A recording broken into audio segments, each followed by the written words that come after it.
Hello everyone, आपका स्वागत है हमारे इस चैनल पर। आज हम इकोनॉमिक्स का एक और टॉपिक करने जा रहे हैं जो है डिमांड और डिटरमिनेंट्स ऑफ डिमांड। हम मीनिंग से शुरुआत करेंगे कि डिमांड क्या होता है। डिमांड क्या होता है? डिजायर टू बाय, कि मैं किसी चीज को खरीदना चाहती हूँ। उसके बाद होता है एबिलिटी टू बाय, उस सामान को खरीदने के लिए मेरे पास पैसे भी हैं। उसके बाद क्या है? विलिंग टू स्पेंड, मैं उन पैसों को खर्च भी करना चाहती हूँ, तो वो क्या होती है? हमारी डिमांड। मैं एक एग्जाम्पल के तौर पे समझाऊंगी आपको, ठीक है। इच्छा में और मांग में फर्क होता है। बच्चे बहुत कंफ्यूज होते हैं कि इच्छा क्या होती है, मांग क्या होती है। सबसे पहले मैं आपको मांग का मीनिंग बताने जा रही हूँ कि मांग क्या होता है। एग्जाम्पल क्या है? मैं इस पेन को खरीदना चाहती हूँ, ठीक है। वो क्या होगी? मेरी डिजायर टू बाय, कि मैं उस सामान को खरीदना चाहती हूँ, मतलब पेन को खरीदना चाहती हूँ। एबिलिटी टू बाय, इस पेन को खरीदने के लिए मेरे पास पैसे भी हैं। विलिंग टू स्पेंड, मैं पेन खरीदने पर उन पैसों को खर्च भी करना चाहती हूँ, तो वो क्या हो गई? हमारी डिमांड, ठीक है। मतलब डिजायर टू बाय, मेरी इच्छा भी है पेन खरीदने की, मेरे पास पैसे भी है पेन खरीदने के लिए, और उन पैसों को मैं खर्च भी करना चाहती हूँ पेन खरीदने के लिए, तो वो क्या हो गई? हमारी डिमांड। और उसके बाद इच्छा, मतलब डिजायर क्या होती है? डिजायर क्या है? मतलब इच्छा है मेरी इस पेन को खरीदने की, मेरे पास पैसे भी है, लेकिन मैं उन पैसों को खर्च नहीं करना चाहती, तो वो क्या हो गई? हमारी इच्छा। और अगर मैं उन पैसों को खर्च करना चाहती हूँ तो वो क्या होगी? मेरी मांग। ये होता है मांग का मीनिंग, ठीक है। उसके बाद है डिटरमिनेंट्स ऑफ डिमांड, मतलब कौन कौन से ऐसे फैक्टर हैं जिनकी वजह से हमारी मांग बढ़ जाती है और कौन कभी कभी घट भी जाती है। फर्स्ट है प्राइस ऑफ कमोडिटी, मतलब वस्तु की कीमत। वस्तु की कीमत के आधार पर कभी तो मांग बढ़ जाएगी और कभी घट जाएगी। प्राइस ऑफ अ कमोडिटी, देखो एग्जाम्पल इस पेन का ही है। जैसे ये पेन का प्राइस पहले 5 था, फिर 10 हो गया, फिर 15 हो गया। तो मैंने जब इसका प्राइस 5 था तो मैंने क्या खरीदा? 15 पेन खरीदे। जब इसका प्राइस 10 हुआ तो मैंने 10 पेन खरीदे। जब इसका प्राइस 15 हुआ तो मैंने 5 पेन खरीदे। मतलब जैसे जैसे इसका प्राइस बढ़ता गया तो मैंने वैसे वैसे क्या कर दी? इसकी डिमांड कम कर दी। मतलब अगर प्राइस बढ़ेगा तो डिमांड क्या हो जाएगी? घट जाएगी, ठीक है। उसके बाद देखो पेन का प्राइस 15 था, फिर 10 हो गया और फिर 5 हो गया। मतलब तो हमने क्या कर दी? डिमांड बढ़ा दी। 5, 10, 15, मतलब डिमांड प्राइस कम हो गया तो हमने क्या कर दी? इसकी डिमांड ज्यादा कर दी। मतलब प्राइस ज्यादा तो डिमांड कम, और अगर प्राइस कम तो डिमांड ज्यादा। ये हो गया price of a commodity, first point. उसके बाद है second point, habit, taste, fashion of consumer. मतलब क्या होता है? हैबिट, टेस्ट और फैशन के अकॉर्डिंग भी हमारी डिमांड कभी बढ़ जाती है, कभी घट जाती है। जैसे देखो टेस्ट में भी हमारे चेंज आता रहता है, हैबिट में भी चेंज आता रहता है। जैसे पहले कुछ और खाते थे, अब कुछ और खाते हैं।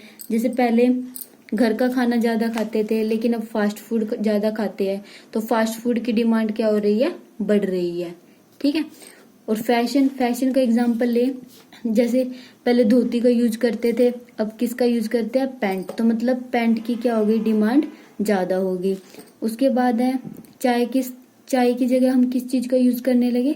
कॉफी का यूज करने लगे। तो क्या है? कॉफी की क्या होगी? डिमांड बढ़ गई, ठीक है। ये हो गया हमारा सेकंड पॉइंट। उसके बाद है चेंज इन पॉपुलेशन, मतलब जनसंख्या में परिवर्तन से भी क्या होता है? हमारी डिमांड बढ़ती भी है और घटती भी है। देखो अगर पॉपुलेशन बढ़ेगी, ठीक है, तो चिल्ड्रंस है, मतलब जो बच्चे हैं, तो बच्चों की संख्या भी उसमें क्या हो जाएगी? ज्यादा हो जाएगी। मतलब जनसंख्या अगर बढ़ेगी तो उसमें बच्चों की संख्या क्या हो जाएगी? ज्यादा हो जाएगी। अगर बच्चों की संख्या ज्यादा होगी तो बच्चों के सामानों की डिमांड बढ़ेगी। जैसे खेल खिलौने बच्चों को पसंद होते हैं तो उनकी डिमांड क्या हो जाएगी? बढ़ जाएगी। अगर हमारी जनसंख्या घटेगी, मतलब पॉपुलेशन अगर कम हो जाएगी, तो क्या जो ओल्ड एज है उनके जो सामान है, जैसे चश्मे ओल्ड एज को पसंद होते हैं, देसी खाना, जो भी मतलब ओल्ड एज वाले व्यक्ति को पसंद होता है, उनकी डिमांड बढ़ेगी। ठीक है, अगर पॉपुलेशन ज्यादा तो चिल्ड्रन की जनसंख्या क्या हो जाएगी, बढ़ जाएगी, और क्या उनके सामान की डिमांड बढ़ जाएगी। अगर हमारी जनसंख्या कम होगी तो जो वृद्ध व्यक्ति है उनकी क्या हो जाएगी, उनके सामान की डिमांड बढ़ जाएगी। ठीक, उसके बाद है इनकम ऑफ अ कंज्यूमर। इस पॉइंट में बच्चे लिखते हैं कि अगर इनकम ज्यादा होगी तो डिमांड ज्यादा होगी, इनकम कम होगी तो डिमांड कम होगी, लेकिन इस पॉइंट में ये नहीं लिखना, इसमें लिखना है इनकम कम होने पर इंफीरियर गुड्स की डिमांड क्या हो जाती है, बढ़ जाती है। इंफीरियर गुड्स की डिमांड, इंफीरियर गुड्स क्या होते हैं, निम्न कोटि की वस्तुएं, मतलब घटिया वस्तुएं। अगर किसी उपभोक्ता की क्या है, इनकम कम है, मतलब इनकम कम होने से वो क्या करेगा, मोटे अनाज का यूज करेगा, बाजरे का यूज करेगा, मतलब जो घटिया क्वालिटी की चीज है उनको यूज करेगा, तो क्या हो जाएगी, इंफीरियर गुड्स की क्या हो जाएगी, डिमांड बढ़ जाएगी।